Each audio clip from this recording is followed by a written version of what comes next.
freedom, man. That's what it's all about.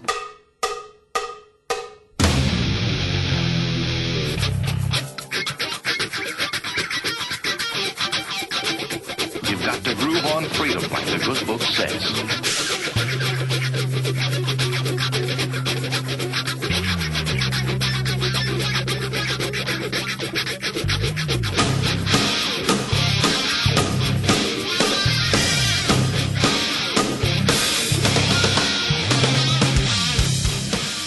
Welcome.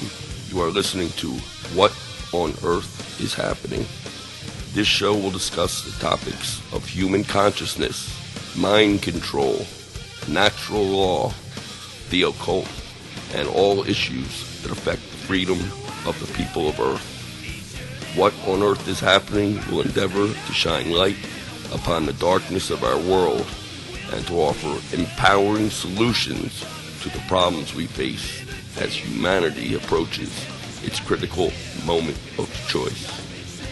And now, here is your host, Mark Passio.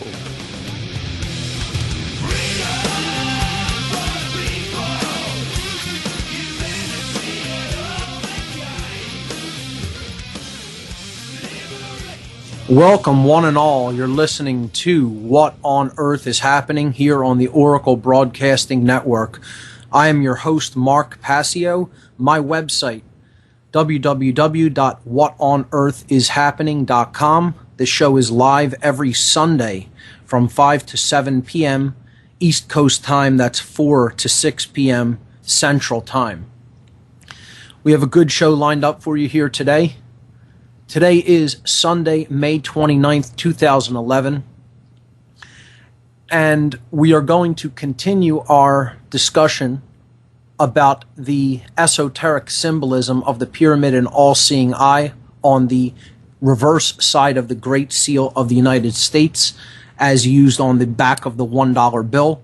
We've looked at this over the past couple of weeks. I'm going to wrap this up tonight with a brief wrap-up and just an explanation of the concept that this symbol represents the illuminated degrees of Freemasonry, as I really began to touch upon briefly last week before we ran out of time. In the second part of the show tonight, I'm going to be starting to look into occult symbolism in architecture. So that'll be very interesting. We'll see how this form of symbolism is really all around us. It's everywhere. If we only open our eyes and look at it, it is indeed hidden in plain sight. So I have one event announcement for today, and I'll read that before the first break comes up, and then we'll jump right into the topic when we come back. The Tesla Science Foundation of Philadelphia presents its third annual Nikola Tesla Energy Independence celebrations this summer in the city of Philadelphia. July 7th, 8th, 9th, and 10th. And it's going to be comprised of 4 separate events.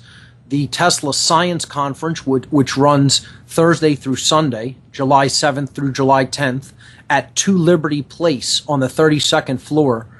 And that is at 16th and Chestnut in Philadelphia. Each day, that conference will be going on from 8:30 a.m. to 5 p.m. And it is only $100 for registration. $50 for students with a valid student ID. There will be a social at the Ethical Society with a few lectures as well. The Ethical Society is on Rittenhouse Square in Philadelphia.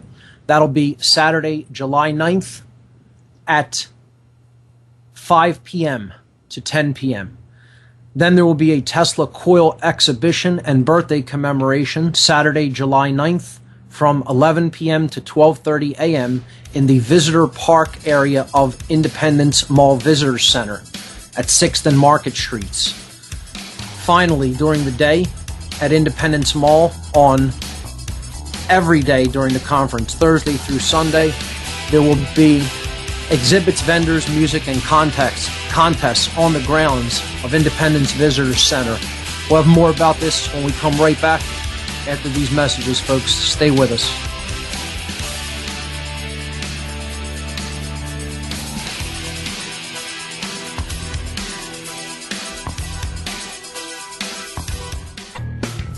All right, folks, we're back here on What on Earth is Happening. I'm your host, Mark Passio. My website, whatonearthishappening.com.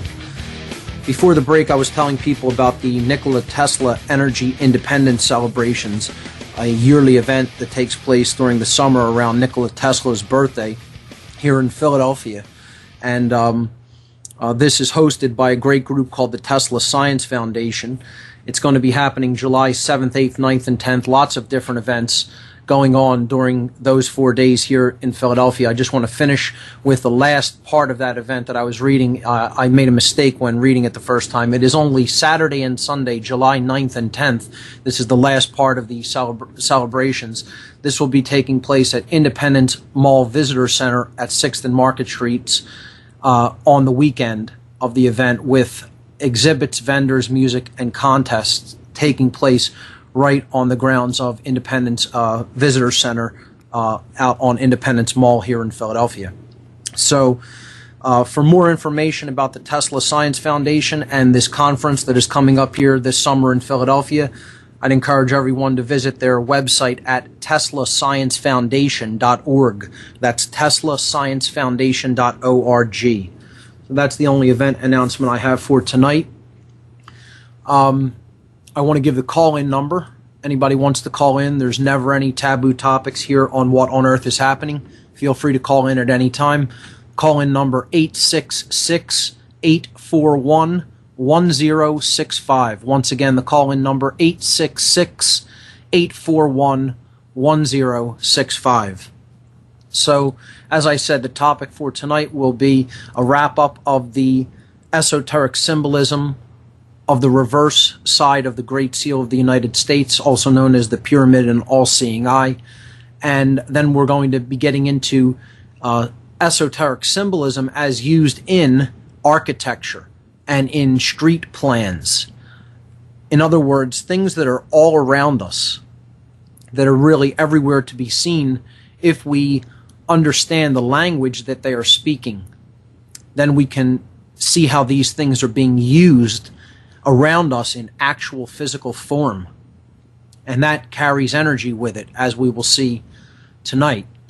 So let's jump right into our topic. Before we do, I want to let people know that all of the images that we will be discussing tonight, because when you're talking about symbolism, you need images in order to portray it properly and show people what you're talking about. And in order to do that, I know this doesn't quite lend itself to pure radio very well, but when you combine that with an internet connection, it very much helps to illuminate these subjects. So if you go to my website, whatonearthishappening.com, and you go to the radio listen page by clicking the Listen Live button on the upper left-hand side of the site, you will see listed there underneath the player images for today's show. And there are lots of images listed there. There are links, numbered links. You can click those and it will bring up the images that we will be talking about tonight. And there are 28 images that I'll be attempting to make my way through during the show today. I don't know if we'll get to all of them, but we'll certainly do our best. So here we go. In image number 1, this is a recap from last week when I was explaining the dual nature of the symbolism on the reverse side of the Great Seal, the Pyramid and All-Seeing Eye. This is a very misunderstood symbol. People think it only means one thing, namely the dark occultists who call themselves the Illuminated ones or Illuminati, ruling over a world of ignorance that is in the dark. And that is part of what the symbol actually portrays and represents. What people don't seem to understand is that two new world orders are symbolically shown in this image. The new world order that will come about if the pyramid is finished, meaning that there's no more light in the world and everyone is kept in a state of ignorance, and that will build the new world order of the pure brick or prison society, okay, that has no light in it. And the opposite of this is taking down the barriers or the walls that keep us separated, or the blocks that keep us from ascending higher in consciousness, and therefore merging with the light and bringing the light down to the earth for everyone, or a state of universal enlightenment. And this is the positive New World Order. In other words, it was two forms of masonry. The dark mason is trying to build with brick, with things that weigh down, with things that divide us. And the light mason is trying to build with light, things which illuminate, which enlighten, which take away the heaviness of life and take away the things that block us and divide us. So these two New World Orders are quite different, and they are being attempted to be built by very different individuals indeed.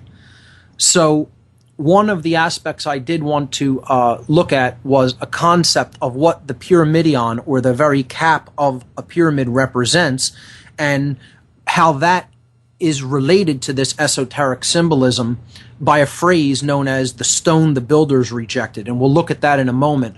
Just to finish the review, in image number 2 on the site, we see that we looked at the gematria of the Great Seal. And gematria is a system of occult numerology that combines form and number. And we showed that the date on the bottom, the date in Roman numerals on the bottom of the pyramid, when placed around the pyramid in a certain configuration, which I took people through that whole process on last week's show, which is podcast number 61 in the podcast archives on my site. We saw that the numbers added to 666 at the base of the pyramid and 777 at the top of the pyramid. This, of course, reduces in gematria by adding the digits together to 9 at the base of the pyramid, because 6 plus 6 plus 6 equals 18, and 1 plus 8 from the 18 that you result with, 1 plus 8 equals 9. Similarly, with 777, you add them together to get 21, and then add the 2 and the 1 in 21 together to get 3. So this is called gematria reduction. It's simple addition of the digits until you reduce it to a single-digit number. So 777 and 666 are very occult numbers. We see in slide number 3 that I am showing the occult significance or meaning of these two numbers and what their reduction is. And in other words, the numerological reduction carries the same meaning as does the extended form. So the triple-digit number 777 means man in a state of unity consciousness, where the thoughts, the emotions, and the actions are all in unison. There is no contradiction. They are activated, unified, and complete. Okay? As we think, so we feel, so we act, and we cannot be made to act in a contrary way to how we think and feel. So this is unity consciousness. It is also represented by the 3 because the Trinity is unified. Thought, emotion, and action. We saw the number 666 represents man and beast consciousness or unconsciousness, thought, emotion, and action, inactive and incomplete.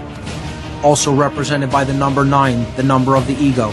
We'll pick this up on the other side of the break, folks. Stay with us. You're listening to What on Earth is Happening.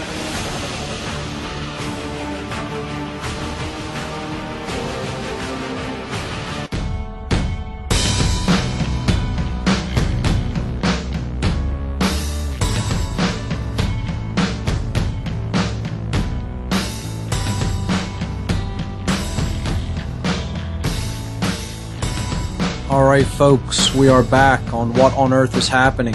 Before the break, I was reviewing some of the aspects of the pyramid and all-seeing eye symbolism on the back of the $1 bill, which we were looking at over the last couple of weeks, and we were talking about gematria, or occult numerology, and what some of the numbers that are associated with that symbol actually mean in occult terms. We saw that 777 represented unity consciousness. It simplifies to a 3, which is the symbol of the Trinity. It is also a number that has been held revere in all forms of esoteric thought since time immemorial, basically. This is considered a perfect number. This is considered a number that represents divinity in many different schools of esotericism and mystery traditions and just mysticism in general. So the number 666 conversely represents man in duality, in beast consciousness, in base consciousness, quite simply in a state of unconsciousness, thought, emotion, and action not even activated, certainly not unified, in a state of ignorance, apathy, and cowardice/laziness, no willpower. Okay, so no intelligence, no care, and no will. That's what 666 has represented, and that's why it is the number of the beast, because when mankind is in that state of consciousness, he's essentially very much like an animal. And that number reduces in gematria to a single 9, because 6 plus 6 plus 6 is 18, 1 plus 8 is 9. So the idea of ascending in consciousness, as we saw last week, related to this imagery, related to this symbolism of the pyramid and all-seeing eye, is to get out of the brick or the base consciousness, which is represented by the number 9 at the base, and to get to the trinity or the unification of thought, emotion, and action, which is the awakening or the opening of the all-seeing eye, which is represented by the number 3. So to go from 9 to 3, and we see that this concept is repeated once again in the symbolism of the compasses, square, and G, which we overlaid on the pyramid and all-seeing eye to show that the 5 points of the compasses and square symbol, sometimes called the 5 points of fellowship, okay, point to 5 letters in the Great Seal that spell out the word Mason, because we are all collective builders of the experience that we must live in. We are the co-creators of our own reality through our own thoughts, our emotions, and our actions. And when you put those all together collectively with what everyone is doing with their co-creative capacities, you get the world that we have today. So we're not doing a very effective job as co-creators of our reality, but nonetheless, those laws continue to apply and continue to work, whether we are cognizant of them, whether we recognize them, whether we acknowledge them and try to live in harmony with them or not. So again, look at the concept symbolically here. At the top of the compasses is the 3, and that's the state of compassion, of higher consciousness, of understanding that we are one. The left and the right have come together. The masculine and feminine have merged. Okay, we are no longer in the unnatural state of being squared on the square. Okay, and that's sometimes used as a compliment in Freemasonry, saying, well, he's a fair and square guy. You deal with him, you're getting a square deal. Okay? In other words, he's dealing fairly with you. On the square in general is more of an insult than it is a compliment, because if you know the esoteric meaning of the square in the configuration that we see it in related to the compasses and square, it means base consciousness. To invert the square so that the point points upward is to correct that base consciousness and balance it. So in the configuration that we see it used in the compasses and square symbol, it means that we must circumscribe our base instincts and lower levels of consciousness by higher awareness and knowledge of self. So just think about it. 3 squared is 9. Okay, just in mathematical terms, it also makes sense. Okay, it is the squaring of the circle rather than the circling of the square. We need to circle the square, meaning refine our rough edges. Okay, take our unnatural state, which we've been conditioned into, and try to make it perfect again and resemble the divine shape of the circle.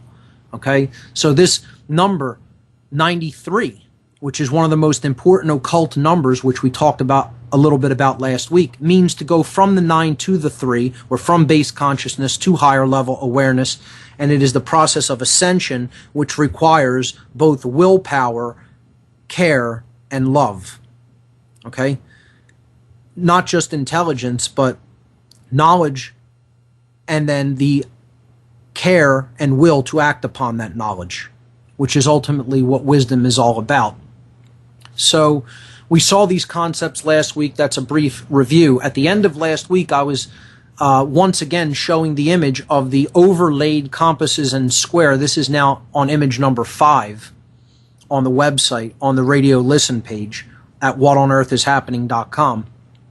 I overlaid the square and compasses on top of the pyramid and all-seeing eye, and showed that these 13 levels of brick that lead to the all-seeing eye of enlightenment at the top of the pyramid represent the 13 illuminated degrees of masonry, which when combined with the blue and red lodge degrees give a total of 45 degrees.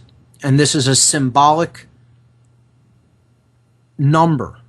Okay, this number is symbolic. It's the highest level of masonry for a reason. These are personal degrees. This is sometimes referred as the true lodge of perfection. Okay, it is also referred to as the illuminated degrees of Freemasonry. And some people simply refer to as either the White Lodge, if it is based in light Freemasonry, or the Black Lodge, if it is based in dark Masonry, where the building material is stone, meaning base consciousness. Okay? So there are 3 degrees in the Blue Lodge. Okay? Then the Red Lodge culminates in the 32nd degree. Okay? So 29 additional degrees in the Red Lodge. A total in lower Freemasonry in the Scottish Rite of 32 degrees. This is the freezing point of water. Okay? Above 32 degrees, water thaws. It becomes free-flowing. It's no longer ice. It's no longer in one form. It can take many forms. It can take many shapes. Okay? But below that, it's still frozen, meaning you're still frozen if you're not in the state of enlightenment. Meaning you're still part of that brick structure, thinking that you could modify that structure from the inside, that you're not fully outside the box. A 33rd and higher degree Mason is referred to as the illuminated degrees. The 33rd degree is an honorary degree of the Scottish Rite. Above that, there are these personal or illuminated degrees. 13 of them total, starting with 33, culminating in 45. Okay? And there's a reason for the 45th degree as the main symbol of the highest level, because in order to transcend the square and go to the compasses through the G, which represents God, which represents Gnosis, which represents the great architect, which represents true care, as we saw in past weeks looking at this symbolism, you have to completely make a straight line from the very bottom point of the square to the top point of the compasses. That's the straightest line out of base consciousness to higher knowledge of self. We'll continue with this on the other side of the breaks, folks. Don't go anywhere. You're listening to What on Earth is Happening.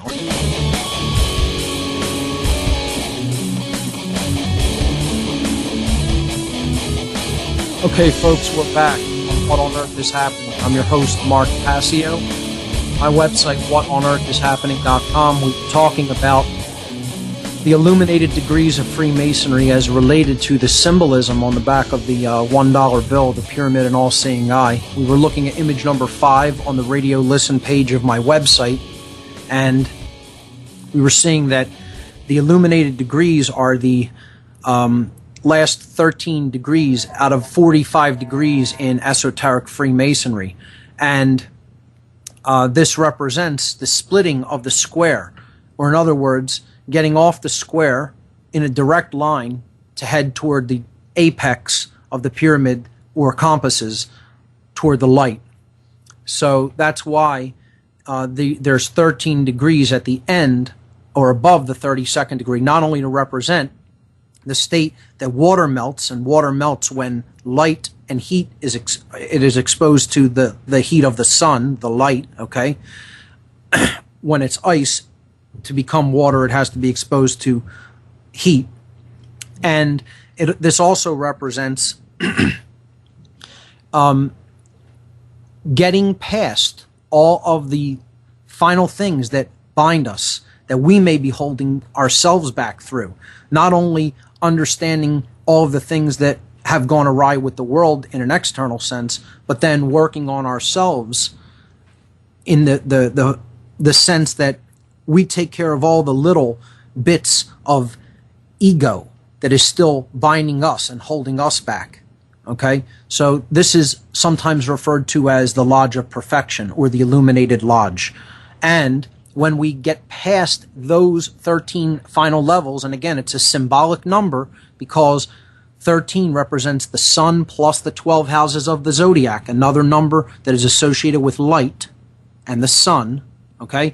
We get past that 13th level of brick and we stand in the space. Okay? Now, this concept is easier to see if you look at the image without the square overlaid. So if we go back to image number 1, we can look at the seal in the middle without anything overlaid on top of it. And we can see the space that exists between the brick and the light. Okay? Now this represents being out of the prison. But we don't identify with that all-seeing eye because that would mean we think of ourselves as God. We stand under that all-seeing eye in a state of sovereignty. There is nothing between us and it. Okay? We stand alone atop the base consciousness that we have conquered, we have moved past, we have gotten outside the boundaries of. Okay? Until we are in that space, that wide open space, the widening, the broadening, okay, the awakened consciousness, where we understand that we are sovereign, that there is nothing between us and the Creator, represented by the all-seeing eye itself, that we are sovereign under that and that alone. So that's what this symbol ultimately represents. This is some of the deeper aspects of it.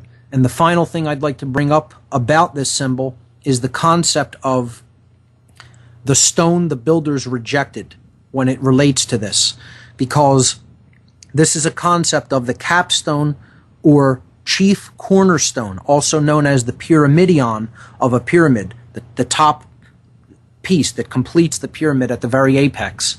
Okay? There are 2 stones that the builders reject. This is a term in masonry. Okay? A light mason rejects the dark stone, and a dark mason rejects the light stone. So I will explain what I mean by this. Okay? As we saw, in light Freemasonry, a true Freemason, from an esoteric perspective, is trying to build a world based in freedom. That's the end goal. Okay? Based in knowledge of oneself, which is light. Okay? Enlightenment, freedom, love. All right? In doing so, he wants to remove the stone, meaning ignorance and things that weigh us down. Okay? To bring more light to the earth so that eventually the earth is completely enlightened. All right? The destoning, as we saw when we looked at Royal Arch Masonry, also represents the decalcification process as related to the pineal gland, or the third eye, or all-seeing eye within us, in the center of the head in the human brain. So, the light mason rejects the stone, the chief cornerstone at the top of the pyramid of stone. That is the piece that needs to be added to block out the light. Okay? The light mason has a stone that he rejects. The stone those builders reject, okay, is the actual stone pyramidion that we see on the left-hand image here of the Dark New World Order. That capstone is put in place and blocks out the light from the world, the little that does remain, so that the male dominator world can be completed, the prison for souls. That is the stone that the light mason rejects, the stone the builders rejected. Okay? I have rejected that stone, and it will not be placed if I have anything to say about it and do about it. The dark masons, conversely, also reject the stone, the stone the builders rejected when you were referring to the dark builders is the light capstone that we see in the middle image there. The all-seeing eye, the light of the Creator. They reject that stone and want to get rid of it from the world so that they can complete their dark New World Order project. So the seal completely makes sense. Anuit Coeptus, he or she favors our work, the New World Order. Well, which God are you serving? Which force are you serving? Are you serving the light or are you serving darkness? Are you serving the force of good or evil? Are you serving true freedom or do you want to enslave the world? Okay? And the God that you're serving, the force you're ultimately serving, certainly favors your work that you're doing, the building project you are undertaking to build the world that they want to see come to fruition. So this symbol represents all of us collectively as the builders of our world. Which force, which God do we serve? I'm comfortable with the word God. Which creative force do we serve? Which generative principle? Which form of service? Service to freedom and helping others and helping the world become enlightened, illuminated truly, in truth, or service to self, where you only care about yourself and your own egoic needs. In which case, you're certainly help building that dark New World Order that we see on the left-hand side of that image. So, I'm going to leave the breakdown of this esoteric symbol there. We're going to move into architecture a little bit later on, but I see we have some people very interested and we have some folks on the line. So I'm going to go to the phones. Be patient. I will get to you if you're hanging on the line. The call-in number, once again, 866-841-1065. Feel free to call in. Let's go to the phones and take some calls. Here we go. Caller, you're on What on Earth is Happening? Hello? Hi, you're on live on What on Earth is Happening. How are you and what do you have for us? Hi. This is Mark from Delaware. How you doing? Good. How are you? Good. I've been listening to you since the Gnostic Media web podcast. I'm interested in the green language that you've been talking about, and I was wondering if, like, all the English words are constructed with good and bad meanings, or is it just some, or where you have to figure it out for yourself, or... I think that is the best course of action to take. I hear different people's opinions on this, that English is a horrible, demonic language. I hear other people say that English is an angelic language. I think that the intent of the people who ultimately constructed this language when it was in its infancy has everything to do with where the words came from and the energies that they carry. We need to go back to etymologies and understand where words come from in order to basically interpret their meanings. And not everything is all one-sided or all the other way. I mean, there are some things that are like that, but when it comes to something as complex as language and that has been around as long as language, you can bet that there's some form of a dichotomy or a dual nature to it. So my best suggestion when it comes to that is study it on your own, understand where words come from. That's the most important factor when it comes to this. But I wouldn't look at it like it's all just evil. Nor would I look at it just all good either. Yes, I can see that. The word degree, like you're talking about degrees a lot, and I keep thinking like they're using degrees for temperature plus Masonic plus sure. Mathematical. Is there a tie-in with all three of them, or hold that thought? Hold that thought. I'll let you re-ask the question on the other side. We're coming up to a break. We'll be right back, folks, on What on Earth is Happening. Don't go anywhere.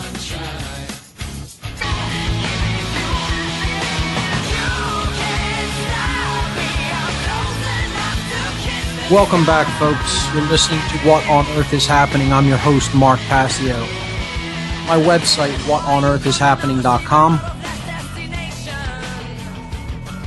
Before the break, we were taking a call. I'm going to go back to the caller. Mark? Caller, are you still there? Yes, Mark. How you doing? Great. You had a question? Yeah, I was Sorry. I was wondering about the word degree, if there's a tie-in with the temperature part of it and the geometry, of course, with Masonic, and absolutely, it doesn't seem like there would be a connection. But maybe you'll explain it. Like I said, the 32 degrees are the frozen degrees. You have to get up to the 33rd in order to get to the illuminated place. And there's more work to be done even there. That's the freezing temperature of water is 32 degrees.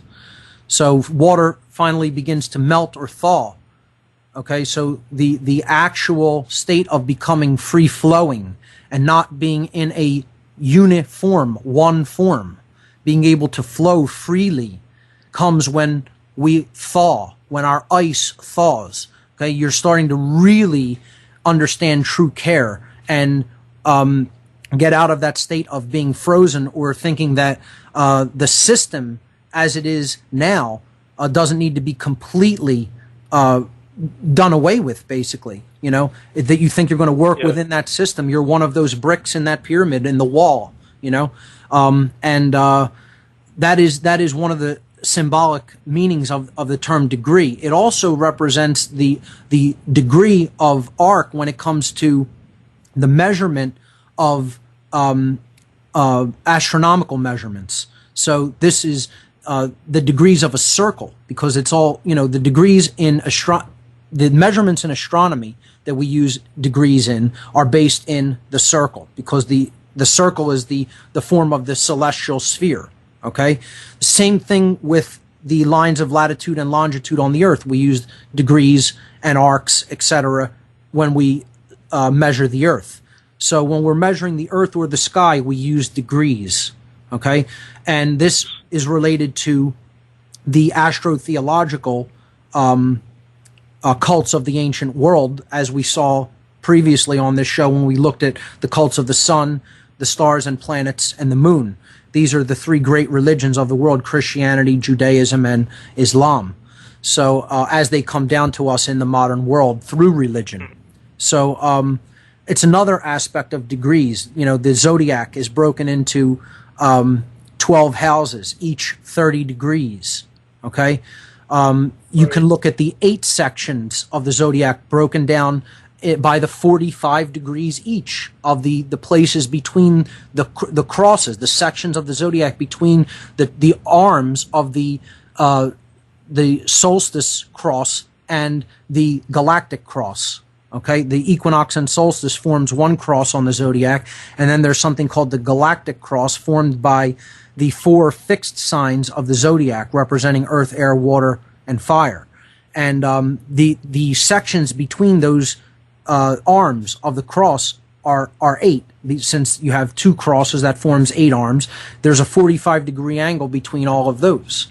So again, this number 45 is a number that's based in the circle. If we do the gematria of the complete circle, which is 360 degrees, we get the number 9. If we add 4 plus 5, you get the number 9. So 360 and 45 are equivalents when it comes to esoteric numerology, when it comes to degrees. So it's like saying you've come full circle. You've made the complete transit, the complete journey, is what that 45 is saying. It's a completing of the circle, which again is the divine shape. It's the shape that represents truly knowing oneself, coming to a place of true higher level knowledge of self. So that's my take on what degrees represent. It's so synchronistic. I mean, everything fits together like a puzzle, you know? Sure. The words and stuff. I have one more word, and then I'll let you go. It's all right there before us. We just have to become conscious enough to see it. Yeah. I had like one more word that bugged this shit out of me for a long time, and I'm still, maybe you could explain it. The word diet, D-I-E-T, like people go on a diet, and the word die is in there. Sure. And most of this diet stuff is artificial sweeteners, which aren't good for you, other than like stevia and stuff like that. Is that intentional? I've heard that. I don't know if I make anything of that, but I've heard people refer to it that way. The word letter T itself represents power, represents in general some form of power, namely personal power, usually in its true form. So It could be the power to help ourselves if we use diet in the proper way, and it could also be the power to harm ourselves if we are unconscious of how dangerous it could be to eat the wrong things. Right. So. Yeah, I thought so too, because I thought there was a good side to it too. Sure. Okay. Hey, thanks a lot for your answers. Absolutely. Thank you so much for the call. Okay, here we go.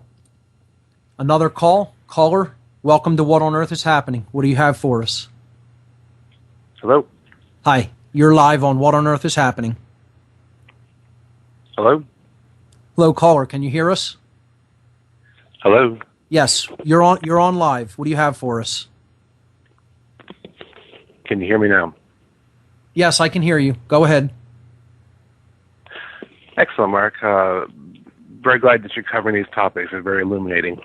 Thank you. I had a question specific to geometric reduction. Yes. Is this part of the Pythagorean system? I don't think that it's part of his system of mathematics. I mean, maybe he possibly did use gematria in some of the things he did. I can't say that I know that for certain. Maybe someone else could illuminate that. But in general, this is just a very ancient form of occult numerology that takes things and distills them down to their essences through simple addition.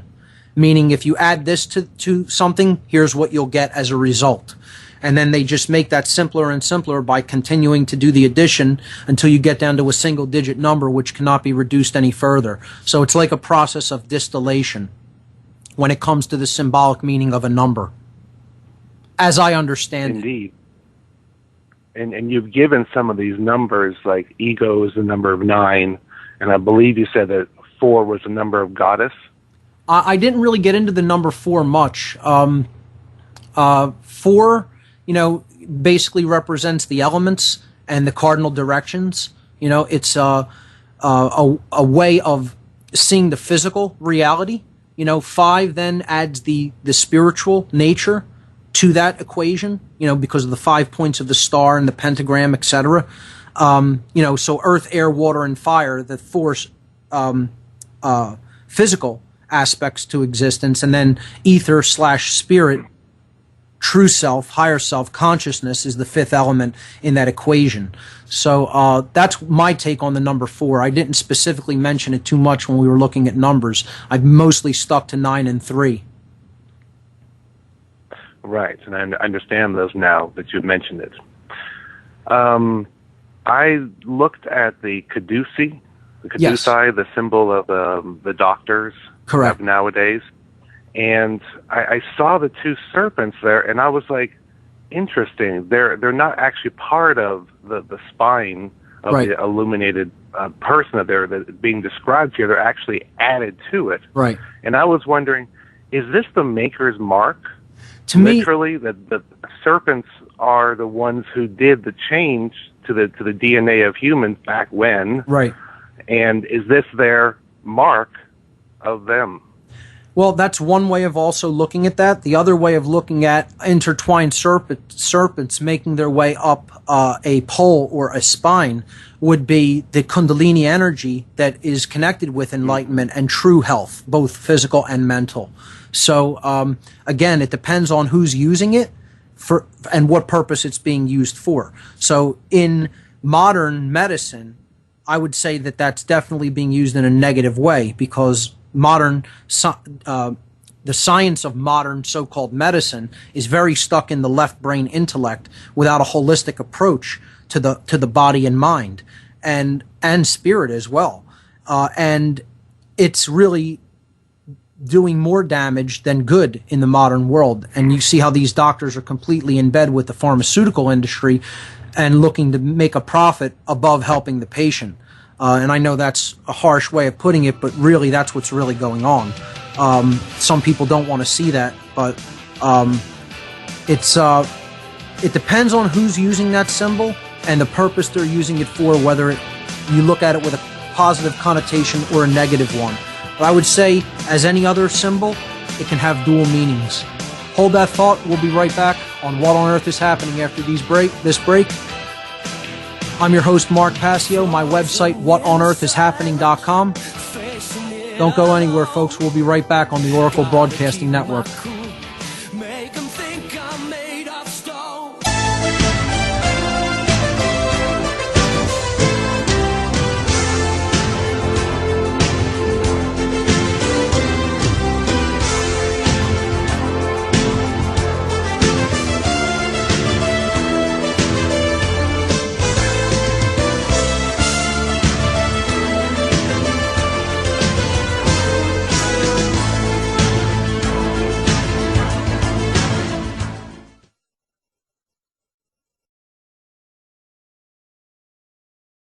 Or you're live. Hello, Mark. How you doing? This is Freighter X calling. Freighter X, how are you? Great to hear from you. Been trying to get a hold of you for about a week. I knew I'd find you here, though. Fantastic. I'm sure you'll have a lot to say on these topics, so go right ahead. Yeah, I wanted to digress a little bit back to your 45-degree analysis. Yes. Where you spoke about the red and blue lodges coming together to form the first phase of that. What'd you say? Three degrees in the blue lodge, and then the 32 of the red, right? Well, 29 additional in the red to form the lower 32 degrees of the Scottish Rite. And then above that is the 33rd and the 12 above the 33rd for a total of 45. Those are personal, unacknowledged degrees, however. Sure, I understand. You called them the illuminated degrees, right? Yes. The 13 illuminated degrees connected to it. I guess I misunderstood you because I thought you added the blue to the red at the beginning, and I was going to discuss with you. No.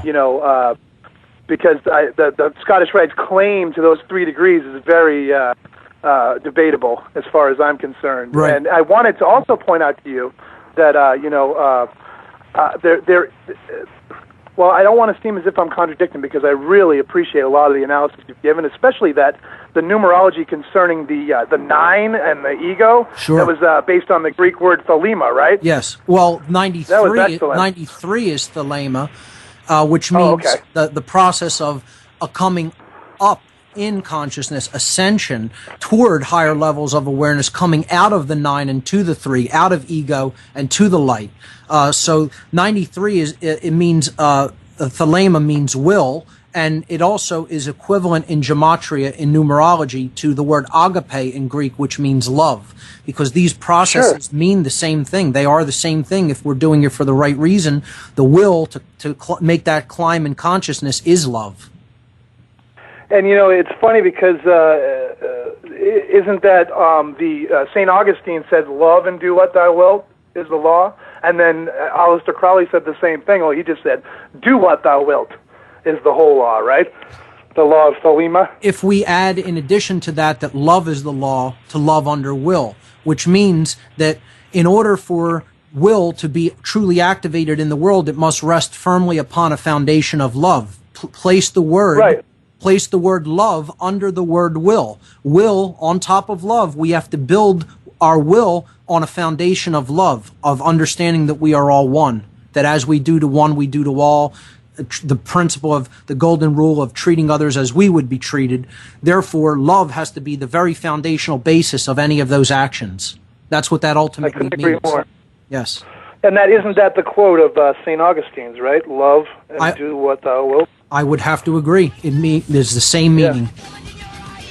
And I wanted to... Frater, we're coming up to a break here. There's the intro music for the break. Please hold on through the break with us, and we'll get back into some more material, which I'm sure you have lots of other finer points to discuss. Stay with us. Yeah, I do. I will. Great. Thank you. All right, we'll be back on What on Earth is Happening, folks, after these messages. Don't go anywhere.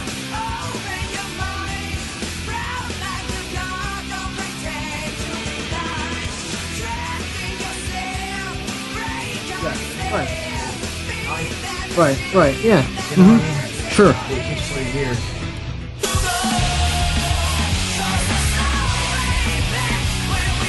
This is What on Earth is Happening. I'm your host, Mark Passio. My website, whatonearthishappening.com. Before the break, we were talking to Freighter X, and he was bringing up some points about Freemasonry. Freighter X, are you still there? I am, Mark. I am. Thanks for talking to me. Sure. I just wanted to say, first of all, I've been listening to your show every week, and I really, really, really enjoy it. It's like college-level courses here, man. You're like a professor. I tell you, it's amazing. I appreciate the compliment. Thank you. Yeah, it's really great. I've been listening to a lot of shows on a lot of different networks lately, and you really are on the top, my friend. You're doing great work. But I wanted to bring up a couple things that I think might be pertinent to what you're talking about here. Absolutely. And from the perspective that I can apply some alchemical keys to the Masonic ritual and still, stay outside of the paradigm of the mainstream Blue Lodge system, because everyday Masons, that I've come into contact with have no idea, and this is not even offered overtly in the symbolic instruction of the degrees. Okay. So, but it's research that I've uncovered, laterally and peripherally. Sure. So what I have for you is you've spoken much about the numbers and numerology, and you spoke about the number 7 and the combination of 4 and 3. And what it brought up in me, especially in last week's show, was talking about the 7 liberal arts.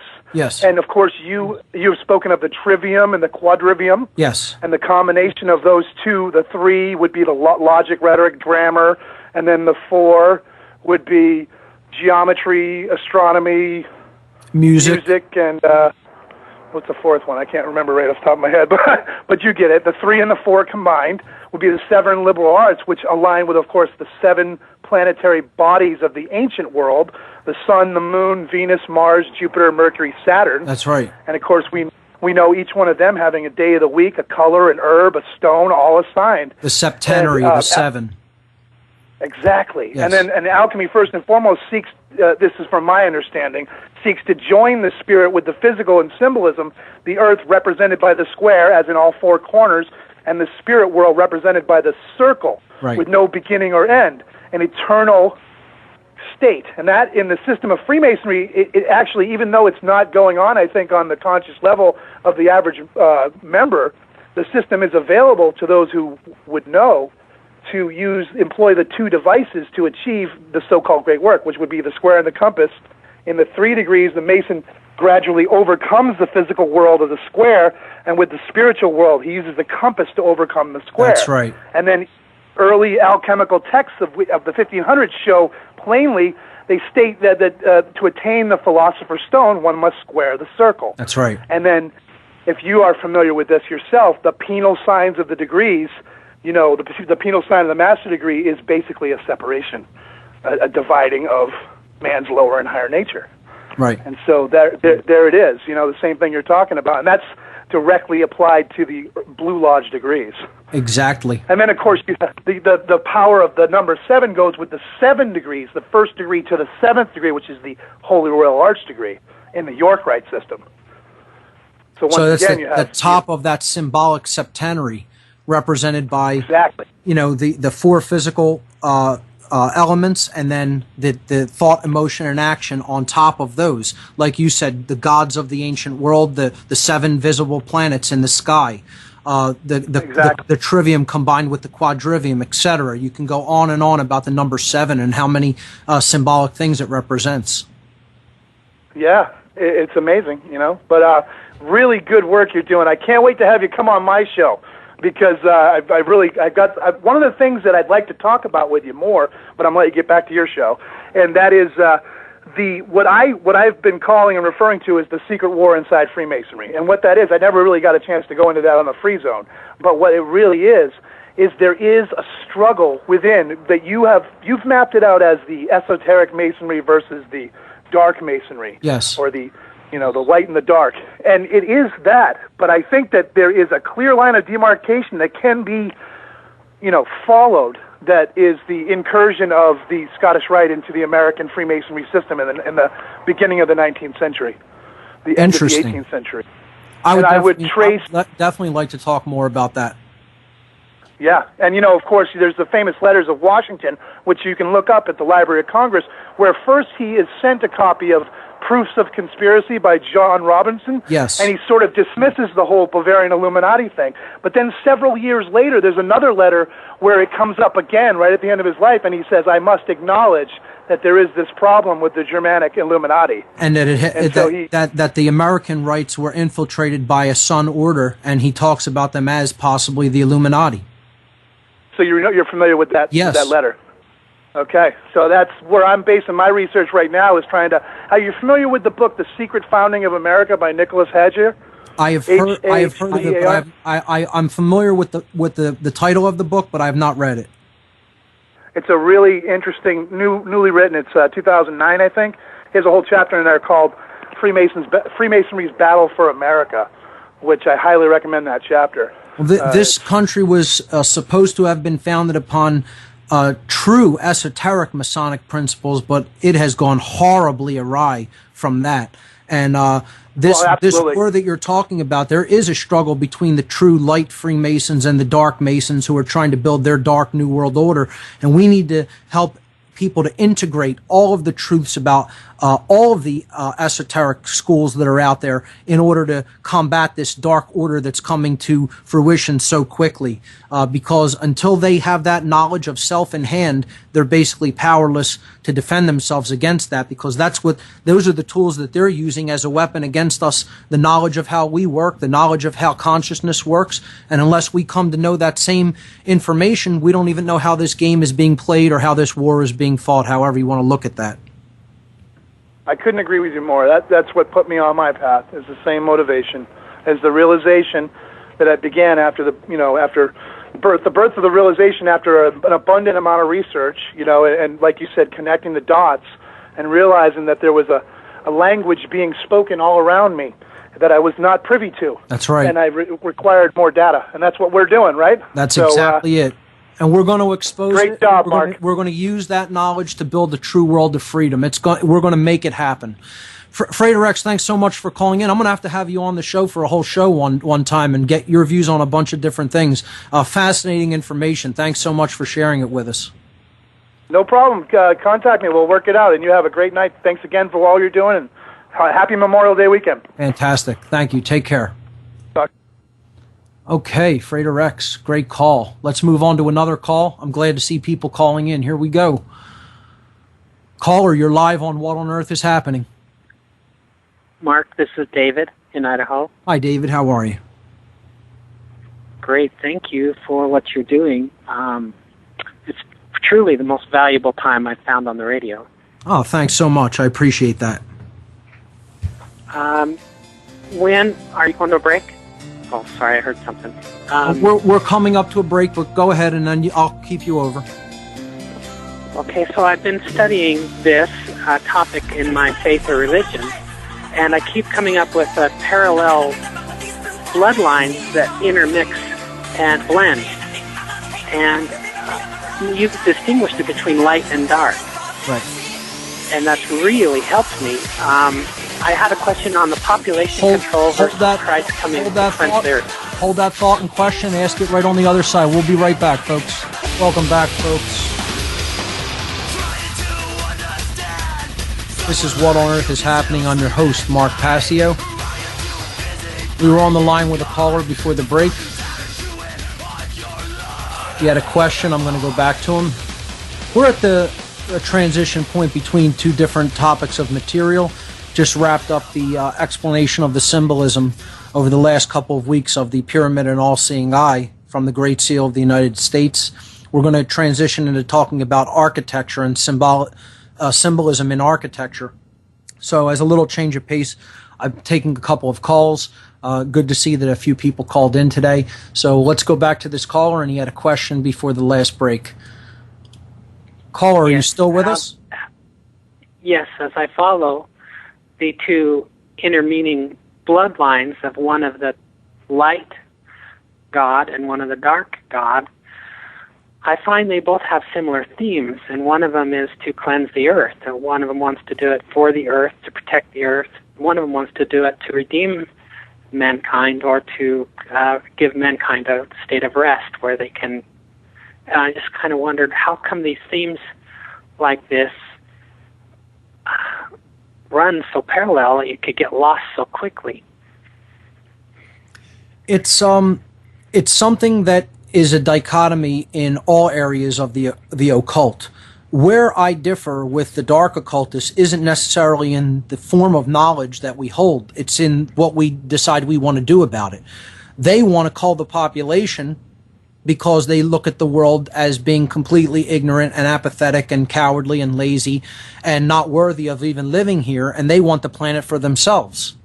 Okay, I don't agree with that. That means that genocide would have to be conducted. They want to kill 90% of the population of the earth so that they can have a more sustainable way of living and basically control the few remaining percentage of the population as their cattle so that they can basically rule here as gods. Now, while I agree with some of their assessment that there is the largest majority of the human population is ignorant apathetic, cowardly, and lazy, and doesn't really want to work on themselves or understand anything higher than what they're going to throw on the idiot box during the day or night, and veg out in front of the TV with some GMO food, okay? I agree that may be the current conditions, that may be the case of what's really going on, but my assessment about what to do about it completely differs from theirs. I think we need to properly morally educate people. I think we need to give people true incentive to want to improve themselves, help them to understand natural law, that this is really the only way that you can improve the quality of your life, by understanding these esoteric principles that lie behind what we see in the apparently physical world. There are physical laws, and then there are non-physical ones that apply to our behaviors and apply to the effects of what we get as a result of what we're creating through our behaviors. And this is what people need to become truly educated about. And, you change the basic education of what people are receiving, and you'll see the external reality change, because their actions and behaviors will change if they're educated that way from when they're very young. So I don't think a mass culling needs to happen. This is where I completely diverge from my views when it comes to other occultists. And that's one of the reasons, when I saw that this was a prevalent view in the occult, that's when it started making me really uncomfortable. I mean, at some point, how do you think that you're God, that you are allowed to do anything like that? It's pure egotism run amok, run haywire, to a point where these people who have had so much power through money and other influential means think that they're God here. And, I that's agree. what it's ultimately all about. And I totally disagree with that perspective, and think that we need to be helping each other come up to higher levels of consciousness and awareness through proper moral education in the world. And that's what the world is lacking.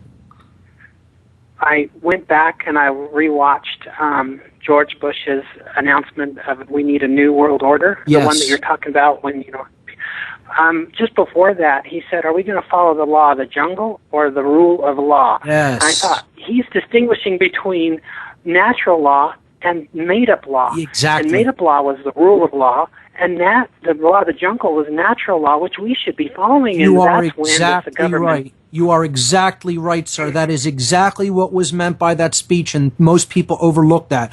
That is exactly what he meant by that. That's excellent. So, good. Continue. So your show has really brought peace to my heart, and I just was listening to William Cooper's series on Babylon, and I just kept getting darker and darker, and I was not in a good place. And for the last 3 or 4 weeks, you've brought me out of that. Oh, I appreciate that so much. I'm glad to see that I could be of some help in that regard. And Bill Cooper, yes, he understood quite a bit, and he was onto a lot of aspects of the occult. He looked at it from an extremely dark point of view. That is true. I think we can see that there is another side to this knowledge, and it can be used to help us, not only to hurt us, as it is largely being used in the world by these twisted psychopaths and dark occultists.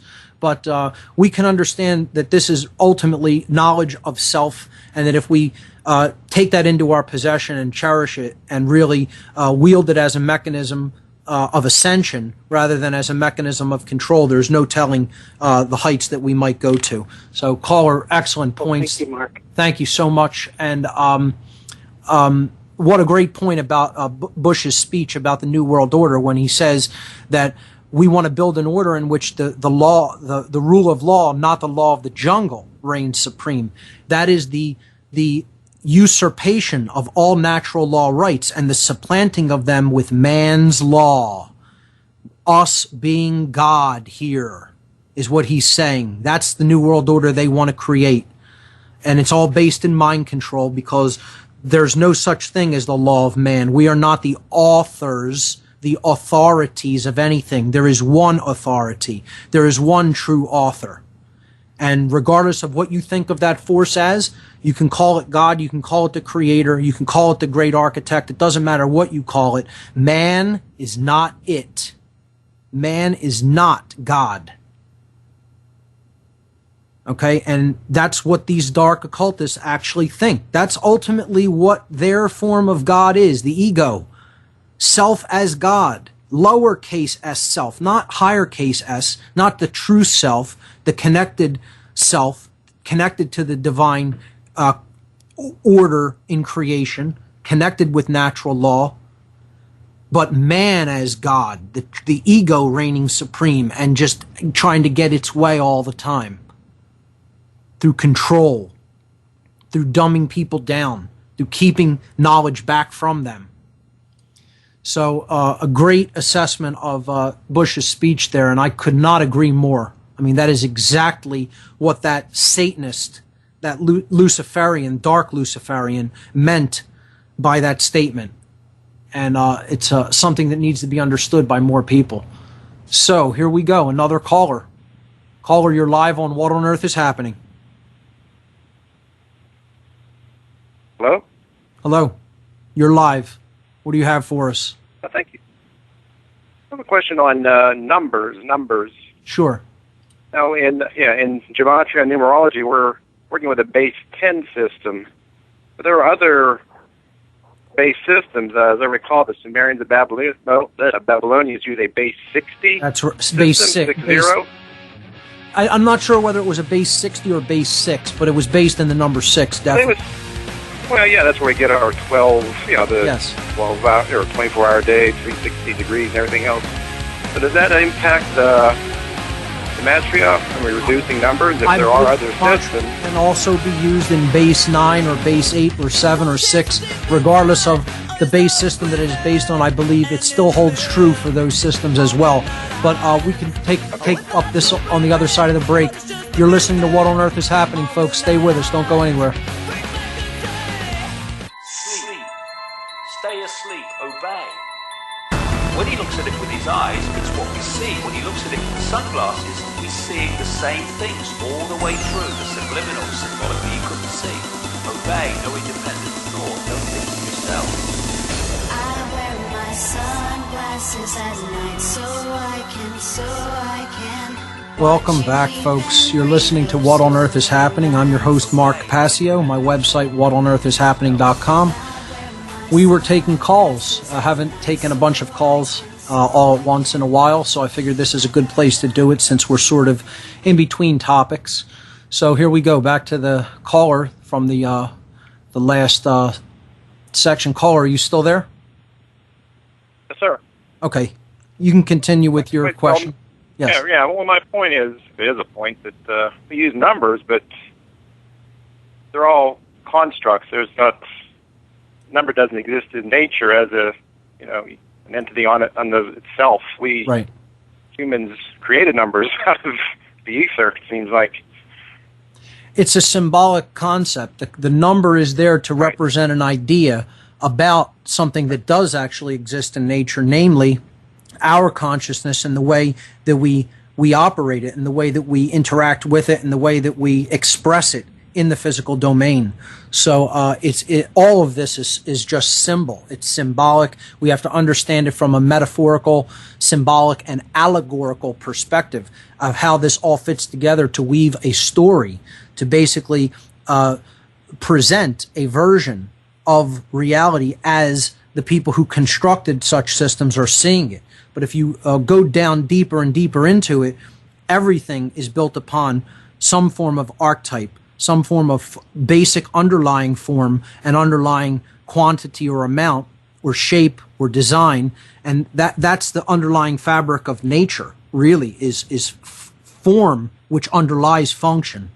So that's all that numbers and symbols ultimately are. They're deep archetypal building blocks through which we are constructing a model, a working model of the reality in which we live in order to better navigate it and to use those basic ideas and principles to better serve us rather than act as a detriment toward our way of existence and being in the world. Is there a direct relationship between numbers and language itself, you say?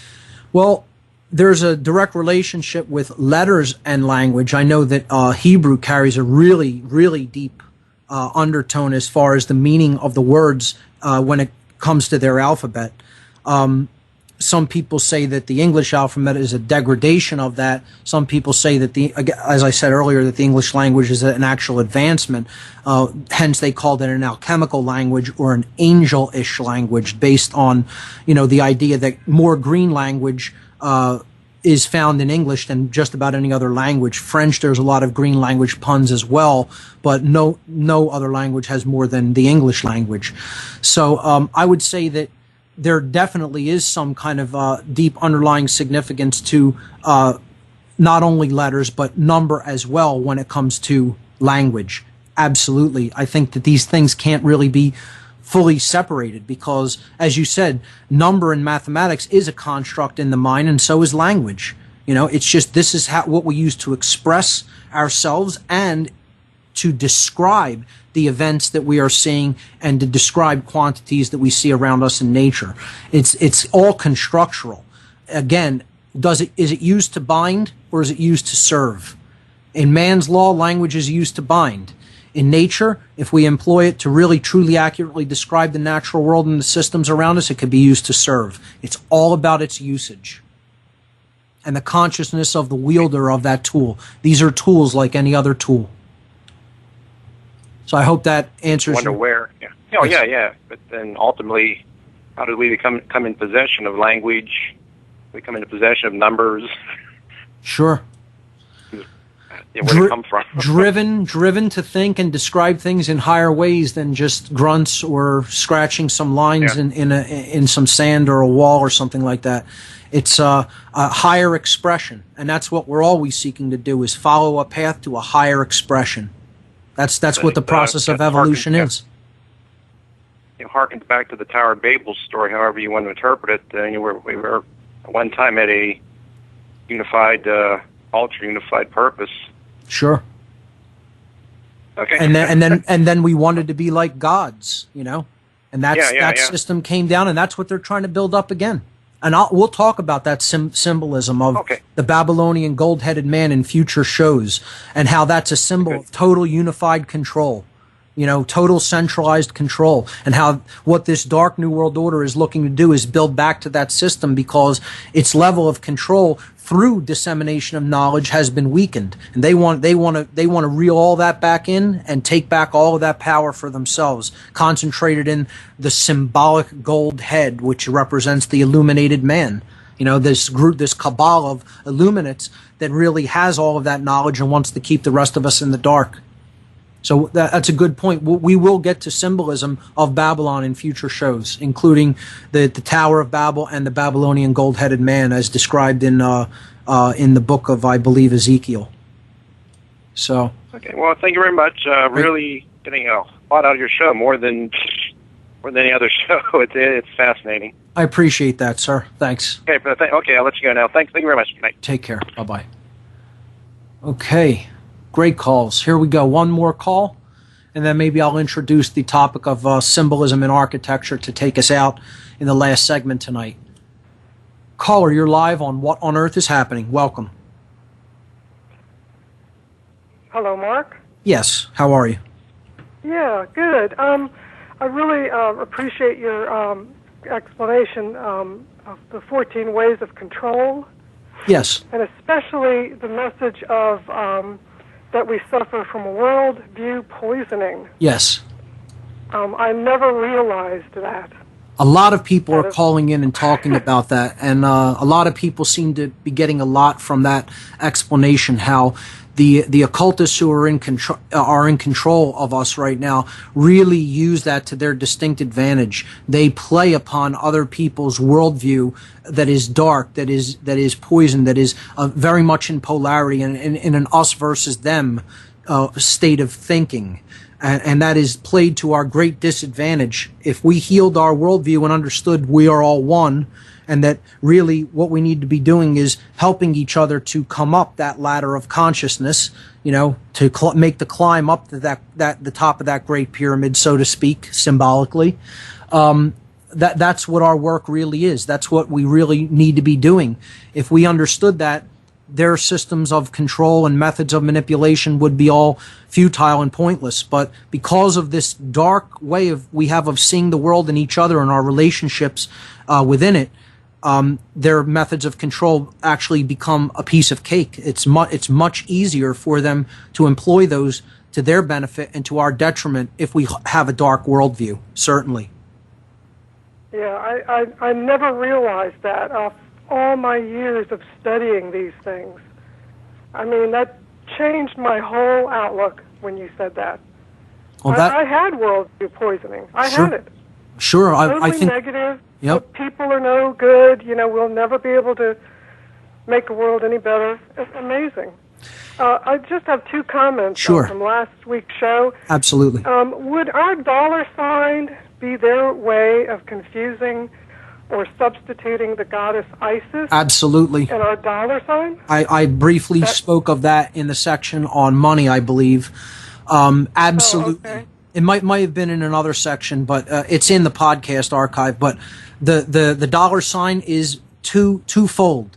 One is that it is representative of the goddess, okay, because money is based in that green principle, that balance principle, okay, being put forward as a substitute or as a proxy for nature, for balance, for energy, for true care. It's the color of the heart chakra, okay, the green energy of the six-petaled lotus of the Anahata chakra, okay? So this is a proxy mechanism that the occult world uses all the time, substituting one thing in place of the other and presenting it as the real thing when it is in fact a fake.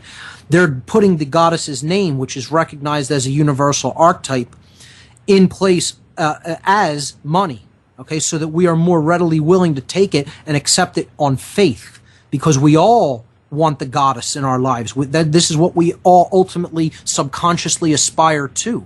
That's that sense of true care, true togetherness, true unity, consciousness is the goddess principle. And they're substituting through that form, that S with the line through it, which is IS, okay? Isis's name is ISIS. And they're substituting that in proxy for the real thing, which is true care, true energy, true natural law, etc. It also is the word is, the state of being, is, just pure being. So they're saying that this is existence itself, this is reality, this is the energy that actually makes you be able to exist, able to live, the ability to live. It's your isness, etc. Incredible. We'll be right back after these messages, folks. Don't go anywhere. Caller, hang on the line. I'll bring you back for another question. You're listening to What on Earth is Happening on the Oracle Broadcasting Network.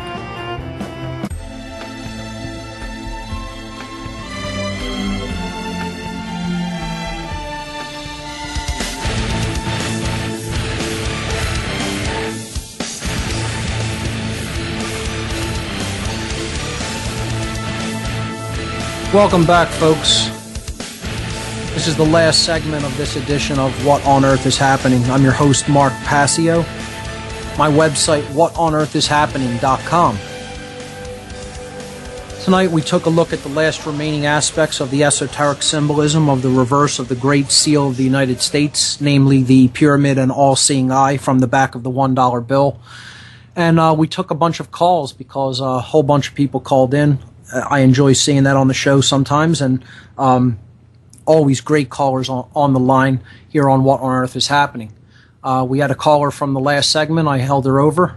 Let's go back to her, and then I'll wrap things up for today. Here we go. Caller, are you still with us? Yeah, Mark, I was also thinking about the sense sign, the C and the slash, which could be an I. Now, I know it doesn't apply to every single little symbol out there, but I see. I see, yeah. You don't see. Sure. See oh, interesting. You're playing with money. Interesting. Sense sounds like sense, as in sense. Yes, sense. Your ability to perceive. See, it's everywhere. It's everywhere. Fantastic. I mean, once you get a little bit of information, you start seeing these things. Right. I'll tell you what else helped. Throw the TV out. I threw it away 15 years ago. Awesome. Do nothing but read. That's right. and you begin to see the whole system. There's a reason that the Latin word book is the basis of the word freedom. Liber in Latin means book, and libertas means freedom. Because if you read the right books and you know how to interpret what you read, reading will make you free. Yep. Caller, fantastic Thank you very points. much. Thank you. So that's what I mean. Always incredible calls, valid points, bringing up new, fresh aspects that maybe I hadn't even thought about or seen. Just great. Great job. As always, this show is the best calls on internet radio, without any question. So for the last little bit of this segment here, let me just introduce the topic of architecture and how actual building projects around us have an effect on our consciousness. And this may be a difficult one for people to grasp or to see or even to acknowledge. And some people will scoff at this, and hey, that's fine. Believe it or don't. Do your research into it. Don't believe me. All of this stuff is out there to look into on your own. But what I will say through my studies and my understanding is that form has effect. Carried within form, there is effect. Okay? And this is because we're all made of form of some type, of an underlying form. Okay, so when you put things in a certain proportion, on a certain place on the earth, in a certain configuration, at a certain angle, different energies will be created as a result. I mean, just think about it. You know, a palace doesn't make somebody feel the exact same as a haunted house. Okay, a church doesn't make someone feel the same as, let's say, a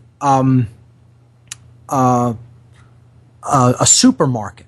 Okay, there is a whole lot of different ways of combining shape, form, angle, okay, energy flow.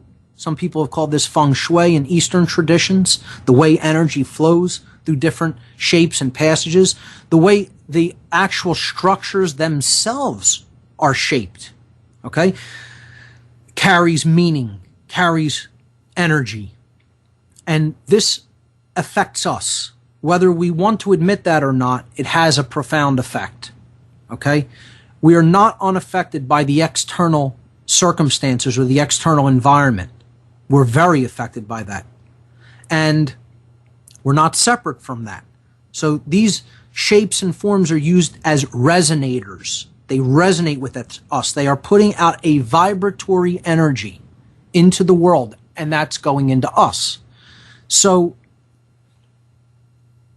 studies have actually been done on this. If you research psychological experimentation that's been done on rooms of certain shapes and sizes and angles that people have been put in, their behavior and disposition will change in a room shaped a certain way.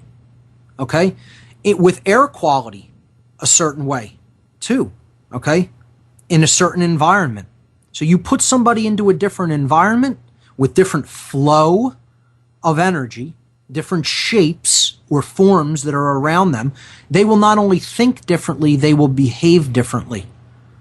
So if you're constructing whole cities in certain forms, like modern big cities are constructed in 90-degree angles, especially prevalent here in the United States, the grid system of layout of cities.